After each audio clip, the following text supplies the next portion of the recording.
Next section आप लोग डालें section 13 subsection 4, section 13 subsection 4, section 13 subsection 4, services relating to immovable property, services relating to immovable property, services relating to immovable property. देखो अगर immovable property से related अगर services है,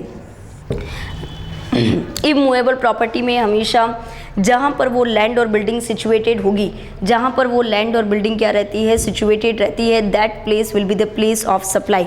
देखो अगर सर्विसेज किससे रिलेटेड है, इमूवेबल प्रॉपर्टी से रिलेटेड अगर कोई सर्विसेज है तो place where, place of supply क्या होगा, प्लेस ऑफ सप्लाई क्या होगा, प्लेस ऑफ सप्लाई में place where immovable property, place where immovable property is located, जहाँ पर इमूवेबल प्रॉपर्टी क्या है, लोकेटेड है, where the immovable property is located, जहाँ पर इमूवेबल प्रॉपर्टी लोकेटेड है, या intended to be located, intended to be located, intended to be located, जहाँ पर वो इमूवेबल प्रॉपर्टी सिचुएटेड है या जहाँ पर वो इमूवेबल प्रॉपर्टी सिचुएटेड होना चाहती है, तो उस केस में यहाँ पर क्या हो जाएगा, प्लेस ऑफ सप्लाई माना जाएगा। देखो इमूवेबल प्रॉपर्टी से रिलेटेड सर्विसेज कौन सी है, एकोमोडेशन इन होटल, इन गेस्ट हाउस, कैंप साइट, या कोई भी हम कंस्ट्रक्शन वर्क से रिलेटेड सर्विसेज है। जैसा कि सेक्शन 12 में हमने बात करी थी इमूवेबल प्रॉपर्टी की services, same services immovable property से रिलेटेड आपकी सेक्शन 13 सबसेक्शन 4 में कवर होगी। अगर आप होटल में, इनमें, कैंप साइट में एकोमोडेशन लेना चाहते हैं, कंस्ट्रक्शन सर्विसेज लेना चाहते हैं, या किसी भी प्रोफेशनल से, जैसे आर्किटेक्ट है, इंटीरियर डेकोरेटर है, अगर किसी भी प्रोफेशनल से आप यहाँ पर क्या करना चाहते हैं, कोई भी सर्विसेज लेना चाहते हैं, तो वो सारी सर्विसेज किस में कवर हो जाएगी, यहाँ पर सेक्शन 13 सबसेक्शन 4 में कवर हो जाएगी। और इस केस में प्लेस ऑफ सप्लाई क्या रहेगा, जहाँ पर वो इमूवेबल प्रॉपर्टी सिचुएटेड है, लोकेटेड है, that place will be the place of supply. Complete है। नेक्स्ट बात करते हैं सेक्शन 13 सबसेक्शन 5 की, जहां पर services related to events, services relating to the event, section 13 subsection 5। देखो event, services relating to events, services relating to events, event से related services. देखो अगर इवेंट से रिलेटेड अगर कोई सर्विसेज है, किससे रिलेटेड, इवेंट से रिलेटेड अगर कोई सर्विसेज है, तो इवेंट से रिलेटेड दो सर्विसेज हो सकती है। एक तो होती है एडमिशन टू एन इवेंट, अगर आप किसी इवेंट को अटेंड करना चाहते हो, ठीक है। सेकंड होती है ऑर्गेनाइजिंग एन इवेंट, अगर आप किसी इवेंट को ऑर्गेनाइज करवाना चाहते हो, तो दो सर्विसेज होती है, या तो सर्विसेज सप्लाइड हो सकती है by the way of admission और organization of cultural, artistic, sporting, scientific, educational और एंटरटेनमेंट इवेंट, और is celebrations, conference, fair, exhibition, कोई भी सर्विसेज हैं तो जहाँ पर इवेंट एक्चुअली हेल्ड होगा, जहाँ पर वो इवेंट एक्चुअली हेल्ड होगा, that place will be the place of supply, वो प्लेस आपके लिए क्या बन जाएगा, प्लेस ऑफ सप्लाई बन जाएगा। तो अगर कोई भी सर्विसेज सप्लाइड होती है, अगर कोई भी सर्विसेज सप्लाइड होती है by the way of admission, by the way of admission, by the way of admission और organization, by the way of admission और ऑर्गेनाइजेशन, ऑर्गेनाइजेशन ऑफ कल्चरल, अगर आप किसी भी इवेंट के एडमिशन या किसी भी इवेंट के ऑर्गेनाइजेशन से रिलेटेड सर्विसेज देते हैं, of cultural, comma artistic, comma sporting, comma scientific, comma scientific, comma educational, educational, या कोई भी एंटरटेनमेंट इवेंट है, या कोई भी एंटरटेनमेंट इवेंट है, कोई भी एंटरटेनमेंट इवेंट है, और एंटरटेनमेंट इवेंट, कोई भी एंटरटेनमेंट इवेंट है, तो इस केस में जिस प्लेस पर इवेंट एक्चुअली हेल्ड होगा, place where the event is actually held, जहाँ पर वो प्लेस एक्चुअली हेल्ड है, जहाँ पर वो इवेंट एक्चुअली हेल्ड है, the place where the event is actually held, जिस प्लेस पर वो इवेंट एक्चुअली हेल्ड होगा, that place will be the place of supply, वो प्लेस आपके लिए क्या बन जाएगा, प्लेस ऑफ सप्लाई बन जाएगा। कंप्लीट है यहाँ तक। तो सेक्शन 13 सबसेक्शन 5 ये बोलता है कि अगर कोई भी इवेंट, चाहे आप एडमिशन ले रहे हो, चाहे वो इवेंट ऑर्गेनाइज करवा रहे हो, अगर वो इवेंट बेस्ड सर्विसेज है तो इवेंट बेस्ड सर्विसेज में जहाँ पर वो इवेंट एक्चुअली हेल्ड होता है that place will be the place of supply. Complete है यहाँ तक। नेक्स्ट है आपका सेक्शन नंबर 13 सबसेक्शन 6, जहाँ पर आप सर्विसेज दे रहे हैं at more than one location, एक से ज़्यादा लोकेशन पर अगर सर्विसेज दी जाती है, services provided eight more than one location.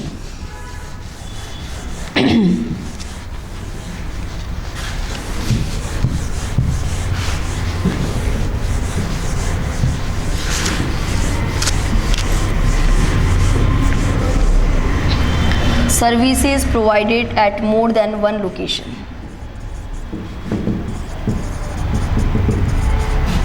Services provided at more than one location. अगर एक से ज़्यादा लोकेशन पर क्या दी जाती है, सर्विसेज दी जाती है। देखो अगर एक से ज़्यादा लोकेशन पर सर्विसेज दी जा रही है तो इस केस में यहाँ पर क्या हो जाएगा, अगर वेयर एनी सर्विसेज, अगर कोई भी सर्विसेज, यदि कोई भी सर्विसेज किससे रिलेटेड, सेक्शन 13 सबसेक्शन 3 या सेक्शन 13 सबसेक्शन 4 या सेक्शन 13 सबसेक्शन 5, अगर इनमें से कोई भी सर्विसेज अगर आप एक से ज़्यादा लोकेशन पर देते हो, अगर आप यहाँ पर एक से ज़्यादा लोकेशन पर दे रहे हैं, कोई भी लोकेशन ले सकते हैं, जैसे आपने यहाँ पर राजस्थान में भी दे दी, महाराष्ट्र में भी दे दी, इंडिया के बाहर की लोकेशन पर भी दे दी, तो अगर आप एक से ज़्यादा लोकेशन पर ये परफॉर्मेंस बेस्ड या फिर आपकी इवेंट बेस्ड सर्विसेज या फिर आप इमूवेबल प्रॉपर्टी से रिलेटेड सर्विसेज अगर आप एक से ज़्यादा लोकेशन पर देते हो तो जो टैक्सेबल टेरिटरी है, जो भी टैक्सेबल टेरिटरी है, लोकेशन ऑफ टैक्सेबल टेरिटरी, जो लोकेशन है टैक्सेबल टेरिटरी में, that will be the place of supply. Place of supply क्या हो जाएगा, location in the taxable territory, location in the taxable territory, वो टैक्सेबल टेरिटरी की जो लोकेशन है that will be the place of supply. यहाँ पर जो टैक्सेबल टेरिटरी की लोकेशन है that will B place of supply. Complete है यहाँ तक, कोई दिक्कत नहीं है। तो सेक्शन 13 सबसेक्शन 6 क्या बताता है, अगर आप एक से ज़्यादा लोकेशन पर, अगर आप एक से ज़्यादा लोकेशन पर सर्विसेज दे रहे हैं तो एक से ज़्यादा लोकेशन पर अगर सर्विसेज दी जाती है तो जो टैक्सेबल टेरिटरी की लोकेशन है that will be the place of supply, वो प्लेस आपके लिए क्या बन जाएगा, प्लेस ऑफ सप्लाई बन जाएगा। नेक्स्ट आप लोग डालेंगे सेक्शन 13 सबसेक्शन 7, कौन सा, सेक्शन 13 सबसेक्शन 7। देखो सेक्शन 13 सबसेक्शन 6 में मोर देन वन लोकेशन है। मोर देन वन लोकेशन का मतलब यानी बहुत सारी लोकेशन हो सकती है, इंडिया की भी लोकेशन हो सकती है, उसमें इंडिया के बाहर की भी लोकेशन हो सकती है। तो इंडिया की बाहर की लोकेशन पर दिया जाता है तो उस प्लेस को प्लेस ऑफ सप्लाई नहीं मानेंगे क्योंकि वो नॉन टैक्सेबल टेरिटरी हो जाती है, जबकि केवल इंडिया की जो लोकेशंस है केवल उन्हीं लोकेशन को प्लेस ऑफ सप्लाई माना जाएगा और केवल उन्हीं लोकेशन पर आपका GST चार्ज होगा। पर यहाँ पर सेक्शन 13 सबसेक्शन 7 ये बोलता है कि इंडिया में ही आपने बहुत सारी स्टेट में, केवल विद इन द इंडिया ही आपने सर्विसेज दी है। आपने यहाँ पर जो सर्विसेज है 13 सबसेक्शन 3 की, 13 सबसेक्शन 4 की, 13 सबसेक्शन 5 की, ये जो सर्विसेज है आपने एक से ज़्यादा स्टेट में दी है बट केवल विद इन इंडिया ही है। 13(7) में इंडिया के बाहर सर्विसेज नहीं है, इंडिया के अंदर ही सर्विसेज है और यहाँ पर बहुत सारी स्टेट में सर्विसेज है। तो स्टेट वाइज यहाँ पर क्या हो जाएगा, प्रपोर्शन हो जाएगा। तो स्टेट वाइज वैल्यू का प्रपोर्शन कैसे होगा, या तो कॉन्ट्रैक्ट या एग्रीमेंट में लिखा हुआ हो, और अगर कॉन्ट्रैक्ट और एग्रीमेंट नहीं है तो जो भी आपका प्रेस्क्राइब्ड मैनर है, सच अदर बेसिस, जो भी आपका प्रेस्क्राइब्ड मैनर है उस बेसिस पर अपने को यहाँ पर स्टेट वाइज वैल्यू डिवाइड करके हर स्टेट में टैक्स का पेमेंट करना है। क्लियर है। 13 सबसेक्शन 7 में वेयर एनी सर्विसेज, अगर कोई भी सर्विसेज, वेयर एनी सर्विसेज, अगर कोई भी सर्विसेज किससे रिलेवेंट है, वेयर एनी सर्विसेज, अगर कोई भी सर्विसेज है सेक्शन 13 सबसेक्शन 3 की, 13 सबसेक्शन 4 की और 13 सबसेक्शन 5 की, अगर इनसे रिलेटेड कोई भी सर्विसेज है, अगर वो सप्लाइड होती है, आर सप्लाइड, अगर वो सर्विसेज सप्लाइड हो रही है at more than one state, at more than one state, अगर एक से ज़्यादा स्टेट में ये सर्विसेज क्या हो रही है, सप्लाई होती है, या एक से ज़्यादा यूनियन टेरिटरी में ये सर्विसेज क्या होती है, सप्लाई होती है, तो इस केस में यहाँ पर प्लेस ऑफ सप्लाई क्या होगा, प्लेस ऑफ सप्लाई क्या होगा, प्लेस ऑफ सप्लाई यहाँ पर each each state will be the place of supply, each state या यूनियन टेरिटोरी आपकी क्या रहेगी, प्लेस ऑफ सप्लाई रहेगी। और इसमें क्या होगा, जो वैल्यू है, वैल्यू जो है वो सेग्रीगेट हो जाएगी state wise, value segregate state wise, state wise अपने को यहाँ पर क्या करना है, वैल्यू सेग्रीगेट करनी है। या तो एज पर एग्रीमेंट हो, as per agreement, as per agreement, और अगर एग्रीमेंट नहीं है तो such other basis, such other basis.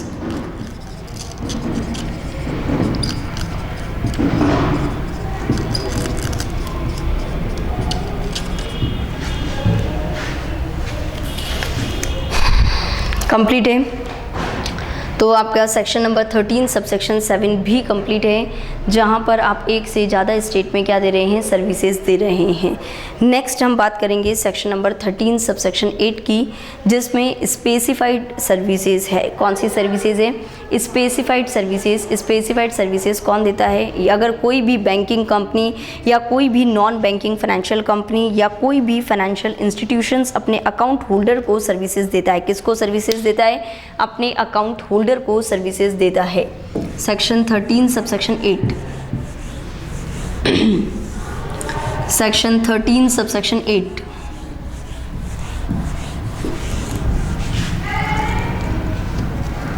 Section 13 subsection 8, यहाँ पर सेक्शन 13 सबसेक्शन 8 क्या है, स्पेसिफाइड सर्विसेज। स्पेसिफाइड सर्विसेज देखो, स्पेसिफाइड सर्विसेज में सबसे पहले ए पॉइंट है अपना, सर्विसेज प्रोवाइडेड बाय। सर्विसेज जो है वो प्रोवाइड कौन करवा रहा है, सर्विसेज प्रोवाइडेड बाय। अगर सर्विसेज दी जाती है, किसके द्वारा दी जाती है, बैंकिंग कंपनी के द्वारा दी जाती है। Services provided by banking company, कौन सर्विसेज दे रहा है, बैंकिंग कंपनी सर्विसेज दे रही है, या non banking financial company services देती है, या कोई भी फाइनेंशियल इंस्टीट्यूशन सर्विसेज दे रहा है, फाइनेंशियल इंस्टीट्यूशंस सर्विसेज देता है। किसको देता है, टू द अकाउंट होल्डर्स। किसको देता है, अकाउंट होल्डर को अगर वो सर्विसेज देता है, अकाउंट होल्डर को सर्विसेज देता है, तो इस केस में जो लोकेशन है, जो लोकेशन है सप्लायर की, location of supplier of service, जो बैंक का लोकेशन है, सप्लायर का जो लोकेशन है, वो आपके लिए क्या बन जाएगा, प्लेस ऑफ सप्लाई बन जाएगा। कंप्लीट है। इसी में ही अगर कोई इंटरमीडियरी की सर्विसेज है, कौन सी सर्विसेज है, इंटरमीडियरी की सर्विसेज है। सेकंड, इंटरमीडियरी का मतलब जैसे कोई फॉरेन कंपनी है, कोई फॉरेन कंपनी है, उसने इंडियन फर्म को उसके गुड्स को बेचने के लिए कमीशन एजेंट के रूप में अपॉइंट किया है। जैसे एक जापान की कंपनी है, उसने मिस्टर ए जो इंडिया से बिलोंग करता है, मिस्टर ए को बोला है जापान वाली कंपनी ने कि मेरे गुड्स को आपको इंडिया में सेल करना है और जो भी सेल करोगे उसका 5% कमीशन आपको मिलेगा। मीन्स मिस्टर ए कौन सी सर्विसेज दे रहा है, इंटरमीडियरी की सर्विसेज दे रहा है। कौन सी सर्विसेज दे रहा है, इंटरमीडियरी की सर्विसेज दे रहा है। तो इंटरमीडियरी सर्विसेज का मतलब क्या होता है, कोई भी ब्रोकर, मीन्स ए ब्रोकर, अगर कोई भी ब्रोकर या कोई भी एजेंट या कोई भी अदर पर्सन है, और एनी अदर पर्सन, या कोई भी अदर पर्सन है, और एनी अदर पर्सन, कोई भी अदर पर्सन है, हु अरेंज और facilitate the supply of goods, who arrange और फैसिलिटेट्स, हु अरेंज और फैसिलिटेट्स, जो अरेंज करता है, फैसिलिटेट करता है, द सप्लाई ऑफ गुड्स और services, the supply of goods or services, the supply of goods or services, or both, between the two or more person, between the two or more person, between the two or more person, but doesn't include a person who supplies such goods or services or both or the securities on his own account। देखो खुद, जैसे mister A, अभी जो मैंने आपको example दिया, अगर इसमें मिस्टर ए अपना भी गुड्स वहाँ पर सप्लाई कर रहा है, जापान वाली कंपनी का तो गुड्स सप्लाई कर ही रहा है, और यहाँ पर मिस्टर ए उसके पास खुद का गुड्स भी है, वो भी साथ में सप्लाई कर रहा है, तो मिस्टर ए खुद का गुड्स से जो सप्लाई कर रहा है वो यहाँ पर इंटरमीडियरी की सर्विसेज में कवर नहीं होगा। किसी और पार्टी का अगर आप गुड्स आगे सप्लाई करते हो फॉर द कमीशन एजेंट या as a broker, then in such case it will be included in the section number 13 subsection 8 subsection B में कवर होता है। क्लियर है। सी पॉइंट में अगर अपने हायरिंग की कोई सर्विसेज है, सर्विसेज किसके रिलेटिंग है, services hiring, services of hiring, services of hiring by the means of, by the means of, by the means of, by the means of transport, आपने यहाँ पर ट्रांसपोर्ट पर्पस के लिए कोई भी हायरिंग करी है, किराए पर ली है, including hatch, including H, including H, but excluding the aircraft, ये बहुत ही इंपॉर्टेंट है। इसमें एयरक्राफ्ट को, एयरक्राफ्ट की जो सर्विसेज है और वैसल की जो सर्विसेज है, एयरक्राफ्ट या वैसल को अगर आप हायर की सर्विसेज देते हैं तो इसको एक्सक्लूड करेंगे, बट एक्सक्लूडिंग एयरक्राफ्ट और vessel up to the period of 1 month, up to period of 1 month, up to the period of 1 month. ठीक है, अगर आप यहाँ पर कोई भी यहाँ पर ट्रांसपोर्ट का मोड, कोई भी मोटर व्हीकल या कोई भी ट्रांसपोर्ट का मोड किराए पर देते हो जिसमें एच को भी इंक्लूड कर रखा है, बट आप यहाँ पर एयरक्राफ्ट और वैसल को किराए पर देते हो तो वो यहाँ पर सेक्शन 13(8)(c) में कवर नहीं होगा। और यहाँ पर जो ट्रांसपोर्ट मोड आप हायर पे दे रहे हो वो केवल कितने पीरियड के लिए, 1 महीने के लिए देते हो, तो वो कौन से सेक्शन में कवर हो जाएगा, सेक्शन 13 सबसेक्शन 8 सबसेक्शन C में कवर हो जाएगा।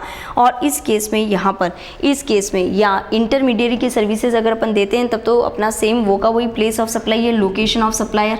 इस केस में प्लेस ऑफ सप्लाई क्या है, location of supplier, location of supplier, supplier की जो लोकेशन है that will be the place of supply.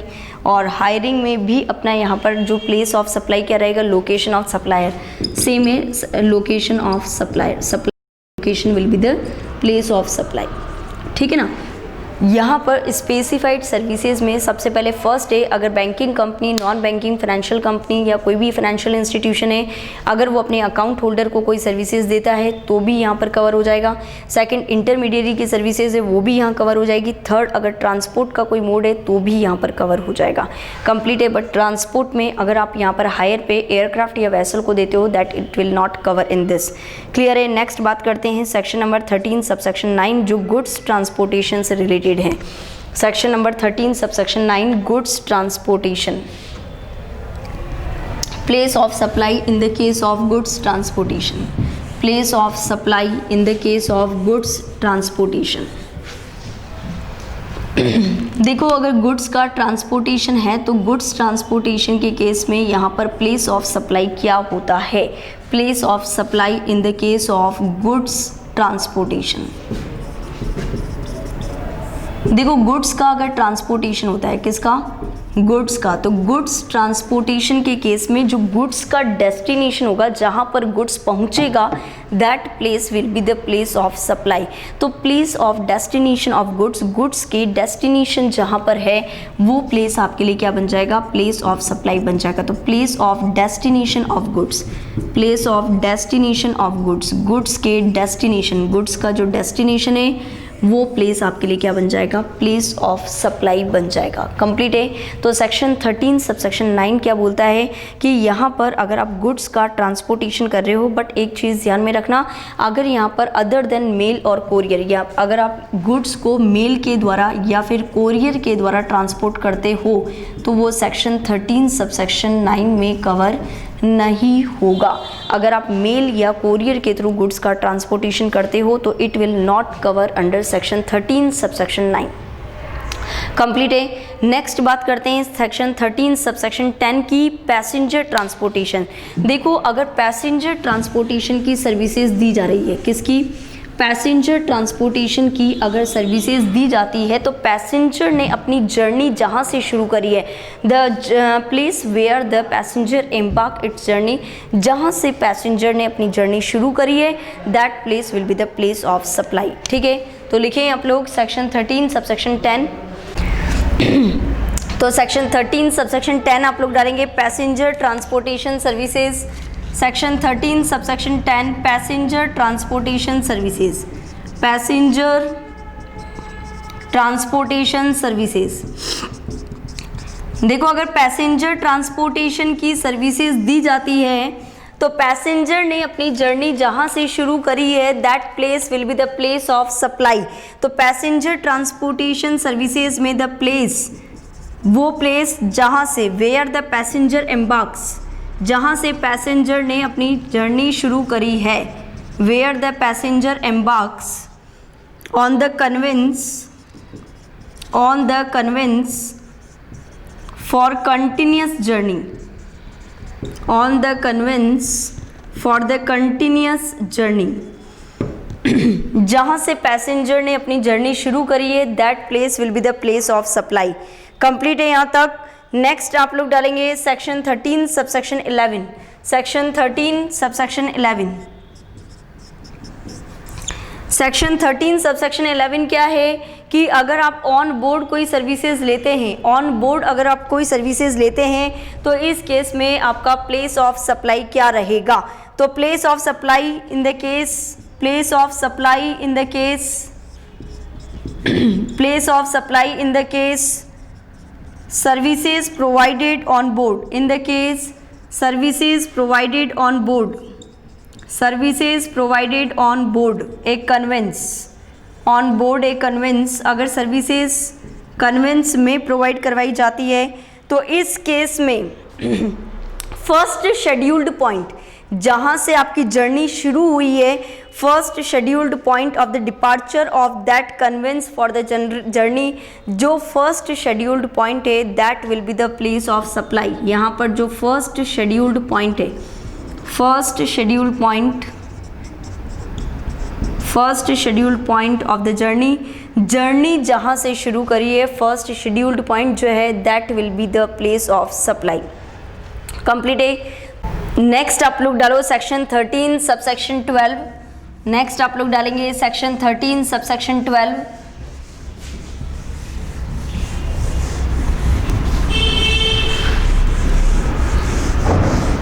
देखो सेक्शन 13 सबसेक्शन 12 आपके OIDAR की services, section 13 subsection 12 place of supply in the case of OIDAR services. क्या full form है OIDAR का? Online information and database access retrieval services. क्या full form है? Online information, online information and database access and database access retrieval services. देखो place of supply in the case of OIDAR online information and database access retrieval services. देखो इसमें क्या है, इस services में online information services में क्या होता है, सबसे पहले फर्स्ट आपको इंफॉर्मेशन टेक्नोलॉजी का यूज़ होता है। किसका यूज़ होता है? इंफॉर्मेशन टेक्नोलॉजी का यूज़ होगा। किसका यूज़ होगा? इंफॉर्मेशन टेक्नोलॉजी का यूज़ होगा। प्लस सर्विसेज ऐसी होगी जो डिपेंड होगी इंफॉर्मेशन टेक्नोलॉजी पे, मींस इंटरनेट पे, आप उसके बिना वो सर्विसेज दे ही नहीं सकते। अगर उसके बिना आप सर्विसेज नहीं दे सकते हैं तो इस केस में यहाँ पर इंफॉर्मेशन टेक्नोलॉजी का तो आप यूज़ कर ही रहे हो, साथ में आपको यहाँ पर क्या होना चाहिए, मिनिमम ह्यूमन इंटरवेंशन होना चाहिए। इसमें ह्यूमन का इंटरवेंशन बिल्कुल मिनिमम होना चाहिए और साथ ही साथ यहाँ पर इम्पॉसिबल है, यानी आप बिना इंफॉर्मेशन टेक्नोलॉजी के वो सर्विसेज दे ही नहीं सकते। It is impossible to provide such services without information technology. आप यहाँ पर बिना इंफॉर्मेशन टेक्नोलॉजी के वो सर्विसेज आप नहीं दे सकते हैं। इम्पॉसिबल है, impossible to provide such service, to provide such service without information technology। बिना इंफॉर्मेशन टेक्नोलॉजी के वो सर्विसेज देना क्या है, इम्पॉसिबल है। तो ही वो OIDAR की सर्विसेज कहलाएगी, तो ही वो क्या कहलाएगी, OIDAR की सर्विसेज। और OIDAR की सर्विसेज में जो प्लेस ऑफ सप्लाई होता है वो लोकेशन ऑफ रेसिपिएंट, रेसिपिएंट का जो लोकेशन है, लोकेशन ऑफ रेसिपिएंट, रेसिपिएंट का जो लोकेशन है, सर्विस रेसिपिएंट का जो लोकेशन है, that place will be the place of supply. वो प्लेस आपके लिए क्या बन जाएगा, प्लेस ऑफ सप्लाई बन जाएगा। कंप्लीट है।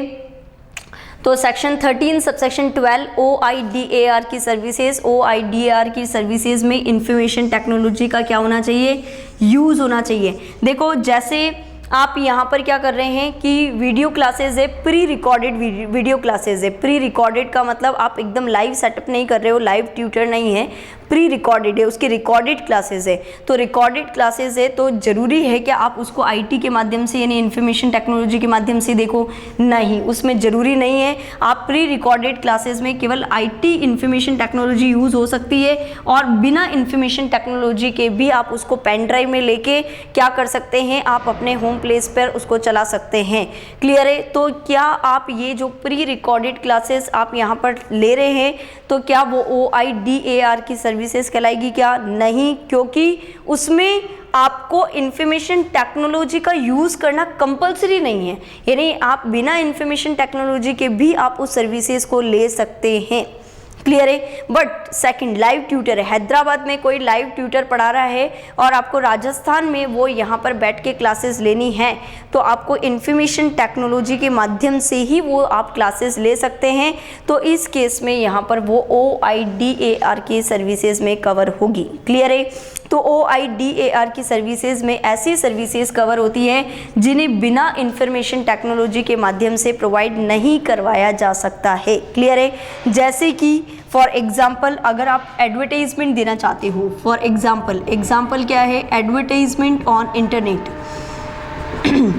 अगर आप यहाँ पर इंटरनेट पर एडवर्टाइजमेंट देना चाहते हो तो ऑब्वियस है कि आपको किसका उपयोग करना ही होगा, इंफॉर्मेशन टेक्नोलॉजी का यूज़ करना ही होगा। अगर आप क्लाउड सर्विसेज देना चाहते हो, क्या देना चाहते हो, क्लाउड सर्विसेज, गूगल की सर्विसेज अगर आप देना चाहते हो, यहाँ पर प्रोवाइडिंग द क्लाउड सर्विसेज, अगर आप क्लाउड सर्विसेज देना चाहते हो तो भी आपको यहाँ पर आईटी इंफॉर्मेशन टेक्नोलॉजी को यूज़ करना कंपलसरी रहेगा। अगर आप ई बुक्स प्रोवाइड करवाना चाहते हो, इलेक्ट्रॉनिक बुक्स, ई बुक्स का मतलब आप ऑनलाइन बुक्स क्या कर रहे हो, अवेलेबल करवाना चाह रहे हो, तो यहाँ पर provision of e books, provision of e books comma movie music software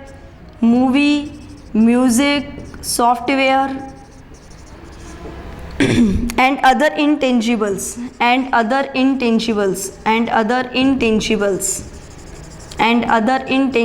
आप देना चाह रहे हो थ्रू द टेलीकम्युनिकेशन नेटवर्क, किसके थ्रू, टेलीकम्युनिकेशन नेटवर्क के थ्रू टेलीकम्युनिकेशन नेटवर्क और इंटरनेट। क्लियर है? तो ये ऐसी सर्विसेज है जिन्हें बिना आप इंफॉर्मेशन टेक्नोलॉजी के माध्यम से प्रोवाइड नहीं करवा सकते हैं, इसीलिए यहाँ पर क्या होगा, ये सारी सर्विसेज आपकी OIDAR की सर्विसेज कहलाएगी। क्लियर है? अगर आप ऑनलाइन गेम खेल रहे हो, क्या खेल रहे हो, ऑनलाइन गेमिंग, तो भी अगर अपने को ऑनलाइन गेमिंग की सर्विसेज चाहिए तो भी इंफॉर्मेशन टेक्नोलॉजी का यूज़ करना ही पड़ेगा। अगर आप यहाँ पर क्या कर रहे हैं, ऑनलाइन सप्लाई कर रहे हैं डिजिटल कंटेंट की, किसकी, ऑनलाइन सप्लाई कर रहे हैं, online supply of digital content का क्या मतलब है, जैसे कि मूवीज़ आप यहाँ पर ऑनलाइन सप्लाई कर रहे हैं, मूवी, टेलीविज़न्स, शोज़, तो यहाँ पर क्या हो जाएगा, इंटरनेट के माध्यम से ही आप ले सकते हैं। ठीक है? तो ये सारी सर्विसेज ऐसी है जो OIDAR की सर्विसेज कहलाती है और OIDAR की सर्विसेज में यहाँ पर जो रेसिपिएंट का प्लेस होता है that will be the place of supply, वो ही आपका क्या माना जाएगा, प्लेस ऑफ सप्लाई माना जाएगा। कंप्लीट है? देखो इसी में ही एक्सप्लेनेशन में सेक्शन 13 सबसेक्शन 12 के लिए जो OIDAR की सर्विसेज ले रहा है, ये जो रेसिपिएंट है, इस रेसिपिएंट को हम ये मानेंगे कि ये रेसिपिएंट टैक्सेबल टेरिटरी में रह रहा है। ये रेसिपिएंट कौन सी टेरिटरी में रह रहा है, टैक्सेबल टेरिटरी में रह रहा है। इसी के नीचे जो आपको एक्सप्लेनेशन दे रखा है उसी को एक्सप्लेन करते हैं। देखो जैसा कि अपन ने अभी बात करी कि यहाँ पर प्लेस ऑफ सप्लाई क्या हो जाएगा, लोकेशन ऑफ रेसिपिएंट, तो यहाँ पर सेक्शन 13 सबसेक्शन 12 के लिए एक्सप्लेनेशन में बता रखा है कि जो लोकेशन है रेसिपिएंट की, जो रेसिपिएंट का लोकेशन है उसे टैक्सेबल टेरिटरी में कब माना जाएगा। यहाँ पर जो रेसिपिएंट का जो लोकेशन होता है वो टैक्सेबल टेरिटरी है या नॉन टैक्सेबल टेरिटरी है। तो यहाँ पर location of the recipient, recipient का जो लोकेशन है, location of recipient is deemed in taxable territory. ये मानेंगे कि वो लोकेशन जो है वो टैक्सेबल टेरिटरी में है, टैक्सेबल टेरिटरी में है अगर दो कंडीशंस पूरी हो जाती, if any of the two condition fulfilled, if any of the two conditions fulfilled, अगर कोई भी दो कंडीशंस क्या हो जाती है, पूरी हो जाती है। देखो कंडीशंस क्या है। फर्स्ट कंडीशन अपने पास है या तो जो लोकेशन है ना, लोकेशन जो उसने एड्रेस अपना दिया है उसका location of address presented by the recipient through internet is in taxable territory. जो रेसिपिएंट ने अपना लोकेशन दिया है उसका एड्रेस का लोकेशन जो है वो टैक्सेबल टेरिटरी में हो। Location of address presented by the recipient through internet, जो प्रेजेंट किसने कर रखा है, रेसिपिएंट ने, प्रेजेंटेड बाय रेसिपिएंट, जो रेसिपिएंट ने एड्रेस प्रेजेंट कर रखा है इंटरनेट पे, वो कहाँ का है, टैक्सेबल टेरिटरी का है।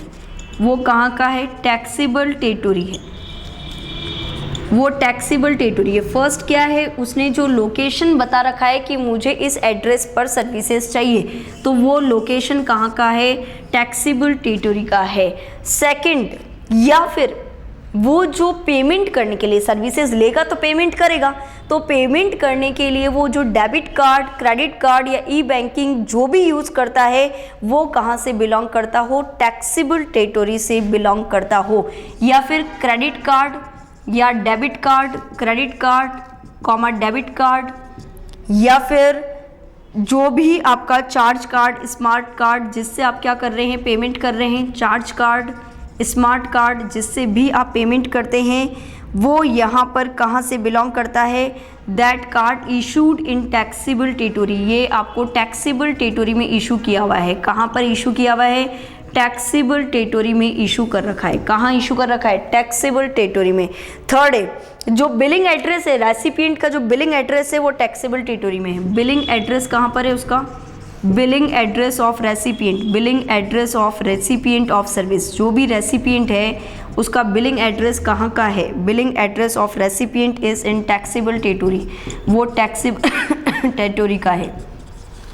या फिर उसका आईपी एड्रेस, आईपी एड्रेस समझते हैं, internet protocol address. IP address जो आपका होता है, आईपी एड्रेस आपका डिवाइस का, आईपी एड्रेस ऑफ डिवाइस जो है आपका, उसका आईपी एड्रेस टैक्सेबल टेरिटरी का है।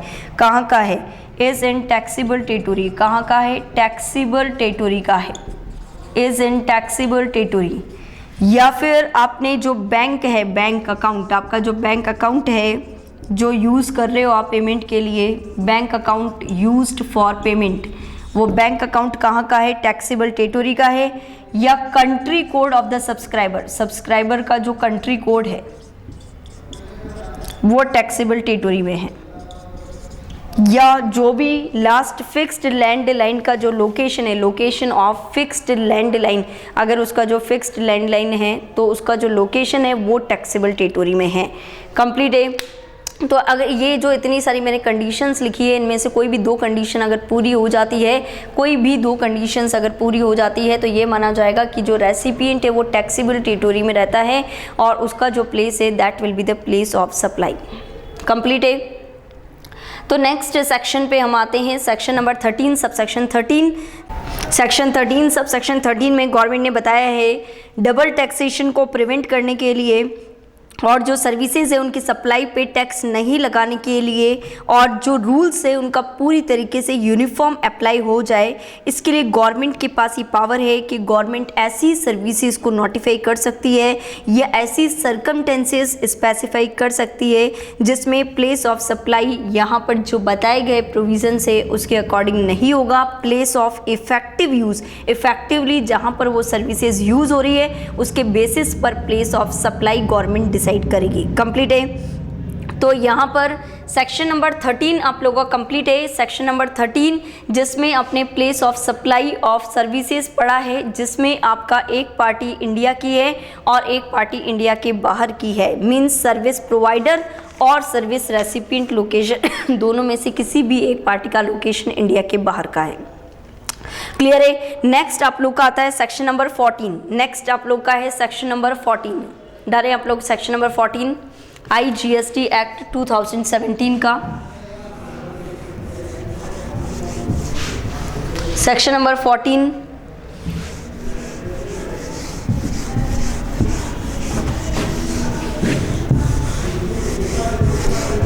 डाले सेक्शन नंबर 14। देखो सेक्शन नंबर 14 में जो OIDAR की सर्विसेज है उसके रेस्पेक्ट में जो भी OIDAR की सर्विसेज दे रहा है, मींस जो सप्लायर है OIDAR की सर्विसेज का, तो वो जो सप्लायर है उसके लिए स्पेशल प्रोविजंस बताए हैं कि वो टैक्स का पेमेंट कैसे करेगा। तो लिखो इसमें special provisions, special provisions, special provisions for the payment of taxes, special provision for the payment of tax, tax का पेमेंट करने के लिए special provisions for the OIDAR, OIDAR की जो सर्विसेज है वो यहाँ पर OIDAR की सर्विसेज का सप्लायर जो है OIDAR सर्विस सप्लायर उसका टैक्स का पेमेंट करने के लिए कुछ स्पेशल प्रोविजंस बना रखे हैं। देखो अगर ये जो OIDAR की सर्विसेज दे रहा है वो सप्लायर तो कहाँ लोकेटेड है? सप्लायर इंडिया के बाहर का है। सप्लायर कहाँ का है? इंडिया के बाहर का है। इंडिया के बाहर का मतलब कहाँ का है? नॉन टैक्सेबल टेरिटरी का। कहाँ का है? नॉन टैक्सेबल टेरिटरी का है। कहाँ का? Non taxable territory. ठीक है। और यहाँ पर जो रेसिपिएंट है जो OIDAR की सर्विसेज ले रहा है, OIDAR की जो सर्विसेज ले रहा है, जो रेसिपिएंट है वो recipient non taxable online recipient है। कौन है? Non taxable online recipient. देखो नॉन टैक्सेबल ऑनलाइन रेसिपिएंट क्या होता है अभी डिस्कस करते हैं। पहले अपन बात करते हैं कि OIDAR की सर्विसेज देने वाला जो सप्लायर है वो तो नॉन टैक्सेबल टेरिटरी में रहता है और जो रेसिपिएंट है वो नॉन टैक्सेबल ऑनलाइन रेसिपिएंट है।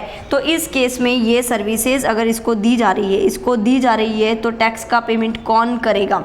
टैक्स का पेमेंट देखो अगर जो रेसिपिएंट है वो नॉन टैक्सेबल ऑनलाइन रेसिपिएंट है तो इस केस में यहाँ पर जो टैक्स का पेमेंट करना है वो सप्लायर को ही करना होगा, रेसिपिएंट नहीं करेगा। यहाँ पर जो टैक्स का पेमेंट है कौन करेगा? ये OIDAR सप्लायर ही करेगा। ये लायबल रहेगा for the payment of IGST। वो IGST का पेमेंट करने के लिए क्या रहेगा?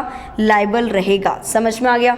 देखो अभी अपन बात करते हैं कि देखो ये तो नॉन टैक्सेबल टेरिटरी में रहता है, ये तो इंडिया के बाहर का है, तो ये इंडिया में IGST का पेमेंट कैसे करेगा? इंडिया में IGST का पेमेंट कैसे करेगा? देखो अब नॉन टैक्सेबल टेरिटरी में जो पर्सन रह रहा है और अगर वो उसको इंडिया में IGST का पेमेंट करना है तो गवर्नमेंट ने इसके रजिस्ट्रेशन के लिए एक सिंप्लीफाइड रजिस्ट्रेशन स्कीम निकाली है कि जो भी OIDAR सप्लायर है जो इंडिया में टैक्स पे करने के लिए लायबल है तो वो इंडिया में एक सिंप्लीफाइड रजिस्ट्रेशन करवा ले।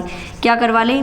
सिंप्लीफाइड रजिस्ट्रेशन स्कीम के तहत अपना रजिस्ट्रेशन किस में करवा ले? GST में करवा ले। स्कीम के तहत अपना रजिस्ट्रेशन अंडर GST में अपना रजिस्ट्रेशन करवा ले। कौन करवा ले? सिंप्लीफाइड रजिस्ट्रेशन स्कीम के अंतर्गत वो OIDAR सप्लायर अपना रजिस्ट्रेशन किस में करवा ले? GST में करवा ले और उसके बाद वो यहाँ पर अपने रिप्रेजेंटेटिव के थ्रू या जो भी पर्सन इंडिया में यहाँ पर वो अपॉइंट करता है उसके थ्रू क्या कर सकता है? टैक्स का पेमेंट कर सकता है।